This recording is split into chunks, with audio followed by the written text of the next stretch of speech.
On est je ne sais plus combienième jour de confinement. Et donc j'avais envie de parler un petit peu de ça, hein, parce que là on est tous un petit peu dans le même monde. On est un petit peu pour la première fois presque dans le même conditionnement. Le confinement, hein, c'est une méthode facile Moyen-Âge. Hein. Face à un virus, face à quelque chose d'extérieur qui se veut nocif, tout le monde s'enferme et on attend. On n'a pas été le pays qui a géré le truc de la meilleure manière. C'est dommage, maintenant on est dans cette situation, il faut le respecter parce que ça pourrait être pire même. Bref, la question n'est pas de faire une analyse du confinement à titre d'actualité ou de consigne, mais plutôt d'en tirer des leçons. Parce que chaque chose dans notre vie, en fait, nous apporte des leçons et on en sort gagnant.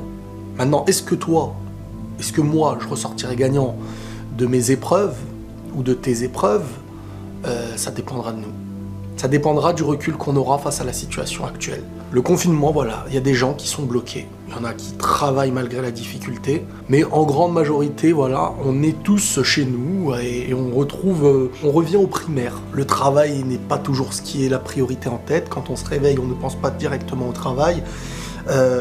Des familles se retrouvent, beaucoup se dessoudent parce que tellement pas habitués à être proches que la vie s'est créée même à l'extérieur et n'existait pas en profondeur et les failles et les problèmes, parfois dans une situation actuelle, dans certains couples dont ce qui faisait vivre ce couple c'était d'être assez loin et pas assez proche, les failles s'agrandissent et beaucoup de fissures commencent à se casser et c'est pour ça qu'on est dans une période où il y a beaucoup qui donneront lieu à beaucoup de séparations, je pense. Maintenant, ce qui est important pour moi dans la manière d'analyser la situation actuelle, individuellement, c'est de se dire, et c'est de se rappeler maintenant pour la suite, que rien ne nous est acquis. Qu'il y a quelques temps, peut-être tout le monde et moi-même avions des projets pour le mois d'avril, pour le mois de juin.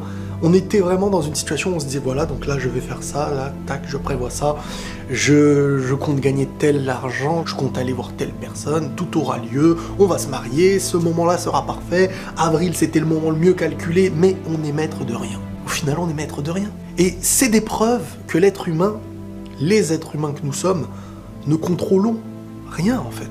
La chose la plus simple qu'on s'imaginait, c'est-à-dire se réveiller pour aller prendre le bus, le train, notre voiture pour aller au travail, du jour au lendemain, boum, dans cette vie tout entière, l'homme ne pourra jamais prévoir ce qu'il attend.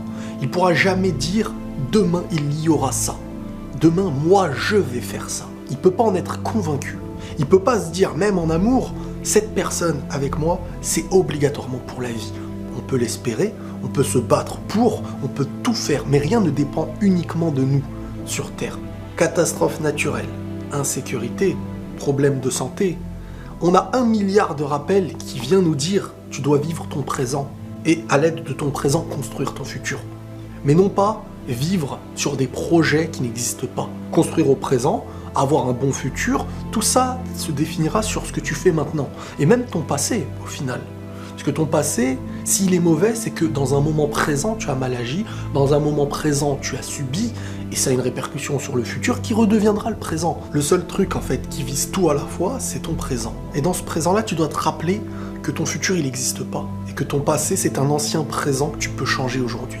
C'est une richesse, en plus de vivre cette épreuve, de vivre des choses qui nous plaisent pas réellement, comme ce moment où tout le monde est un petit peu à la même place, même si c'est pas les mêmes maisons, même si c'est pas les mêmes richesses, mais au fond, tout le monde est face à la même chose, parfois face à la même inquiétude. C'est pour dire à quel point il y a les choses qui nous rappellent que l'humain a sa faiblesse, peu importe celui qu'il est, aura son début et sa fin.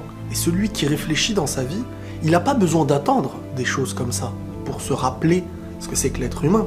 Mais certains, malheureusement, c'est quand ça leur tombe dessus que leur vision de la vie est complètement perturbée, que les angoisses surgissent à chaque instant.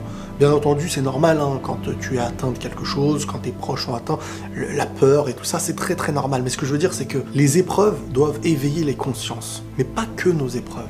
Ce qui existe à travers tout ce que tu regardes. Quand tu es conscient que tu ne possèdes rien réellement, c'est comme une location, même si le terme est un peu, on va dire, grossier, c'est un dépôt, c'est une location.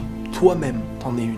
Et c'est la meilleure manière de prendre soin de ce que tu es et de ce que tu as. En te disant que que ce n'est pas éternel. Regardez, à chaque fois qu'on achète quelque chose qu'on voulait depuis très longtemps, on avait ce plaisir d'avancer jusqu'à ce qu'on l'obtienne. Une fois qu'on l'obtient, parfois le plaisir commence à s'estomper. Il n'est plus dans la montée, il est dans la descente. Il y a des gens qui rêvent de se marier avec telle ou telle personne.